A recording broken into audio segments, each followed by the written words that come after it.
Pernah kepikiran nggak sih, inovasi yang benar-benar hebat itu asalnya dari mana? Nah, dalam beberapa menit ke depan, kita bakal bongkar bareng-bareng sebuah framework yang bisa jadi bakal mengubah total cara pandang Anda soal inovasi. Kebanyakan dari kita pasti mikir inovasi itu ya datang dari momen aha gitu aja kan. Tiba-tiba dapat ide brilian, boom, jadi. Tapi emang benar sesimpel itu? Gimana kalau ternyata selama ini kita semua salah kaprah mulai dari titik yang keliru? Nah, ini dia kuncinya. Gimana kalau ternyata titik mulanya itu bukan ide, tapi diagnosis? Yap, diagnosis masalah yang tepat. Konsep ini kelihatannya simple, tapi begitu Anda paham, ini bisa mengubah segalanya. Yuk kita bedah lebih dalam. Oke, jadi mitos soal satu ide hebat ini, jujur aja ini bahaya loh. Banyak banget organisasi yang kayak kejebak di situ. Mereka sibuk berburu ide cemerlang, padahal langkah pertama yang paling penting justru kelewat. Coba deh bayangin, Anda mau merawat bunga yang rapuh, tapi pakainya palu godam. Aneh kan? Jelas nggak bakal berhasil. Nah, kira-kira kayak gitulah yang terjadi kalau kita salah pakai alat untuk jenis masalah yang beda. Masalah itu nggak semuanya sama loh. Kalau kita pakai solusi simple buat masalah yang rumit, ya sama aja buang-buang waktu dan tenaga. Oke, biar kita bisa pilih alat yang pas, kita harus kenalan dulu sama jenis-jenis masalahnya. Ada seorang peneliti namanya Ronald Heifetz yang membagi masalah jadi dua kategori penting banget. Nah, ini yang mau kita bahas sekarang. Jadi di satu sisi ada yang namanya masalah teknis. Gampangnya ini kayak benerin mesin rusak. Masalahnya jelas, solusinya ada, dan biasanya ada ahlinya yang bisa dipanggil. Nah, di sisi lain ada yang namanya tantangan adaptif. Ini nih yang lebih abu-abu. Ini bukan soal benerin mesinnya, tapi soal mengubah kebiasaan dan cara pikir orang yang pakai mesin itu. Jauh lebih rumit kan?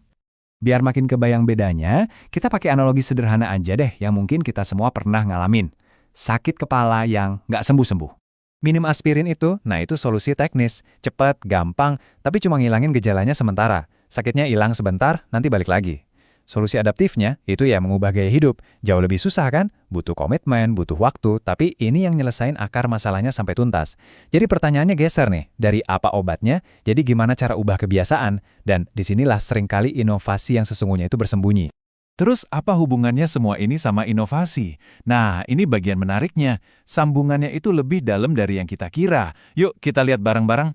Justru tantangan adaptif yang susah ini sebenarnya bisa dibilang kayak blessing in disguise. Masalah ini maksa kita buat keluar dari zona nyaman. Kenapa? Ya karena cara-cara lama yang kita tahu, yang biasa kita pakai, itu udah nggak mempan lagi, udah gagal. Dan proses dipaksa belajar inilah yang jadi bibit inovasi. Jadi, waktu Anda akhirnya nemu solusi buat tantangan adaptif, Anda itu bukan cuma nyelesain satu masalah. Anda secara definisi baru aja menciptakan cara kerja baru, cara berpikir baru yang nilainya jauh lebih tinggi. Itulah inovasi. Tapi, kalau solusinya sekeren itu, kenapa nggak semua orang langsung aja ngerjain? Jawabannya simple, tapi sekaligus jadi penghalang terbesar kemajuan. Ya, kita sendiri, manusia. Kita semua pasti pernah ngerasain ini kan? Rasa nggak enak waktu kebiasaan kita diubah atau disuruh ngerjain sesuatu dengan cara baru yang asing. Sebenarnya ini bukan karena kita nggak mau ide yang lebih baik loh, tapi secara naluriah, otak kita itu menolak yang namanya ketidakpastian dan rasa nggak nyaman yang pasti datang bareng perubahan. Nah, ini dia pertanyaan jutaan dolarnya buat semua pemimpin dan inovator. Punya ide cemerlang itu baru setengah perjalanan. Pertanyaan besarnya adalah gimana caranya kita nembus tembok penolakan dari orang-orang ini untuk bisa membangun sesuatu yang baru.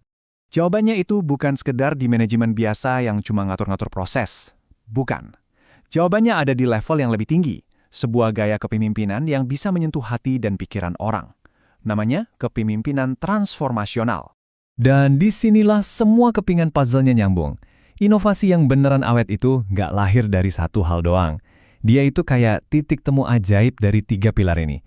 Ada tantangan adaptif yang super sulit, ada solusi inovatif yang pas buat jawab tantangan itu, dan ada kepemimpinan hebat yang bisa nuntun orang-orang melewati proses perubahannya. Nah, ini bedanya kelihatan banget. Pemimpin biasa mungkin cuma bilang, ini rencananya tolong kerjakan ya. Selesai. Tapi pemimpin transformasional, dia akan bilang, lihat, ini masa depan yang mau kita bangun bareng-bareng. Perjalanannya bakal susah, saya tahu. Tapi saya akan ada di sini bareng kalian, di setiap langkahnya. Beda banget kan rasanya?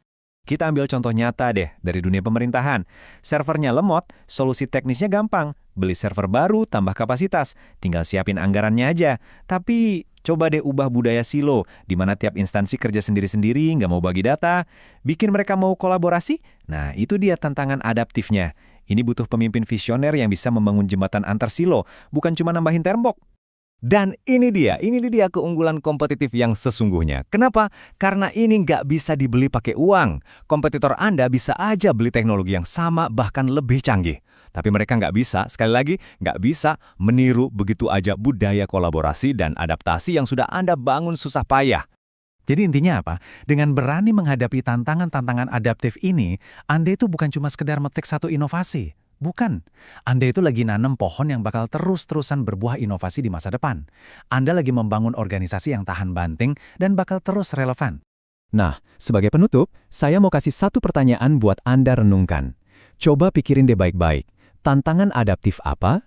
Masalah mendasar apa di organisasi Anda yang selama ini cuma ditutupin pakai plester solusi teknis? Masalah yang cuma dikasih obat sementara, tapi nggak pernah diobatin akarnya. Coba jawab itu dengan jujur. Karena, bisa jadi, disitulah inovasi terbesar Anda selanjutnya sedang menunggu untuk digali.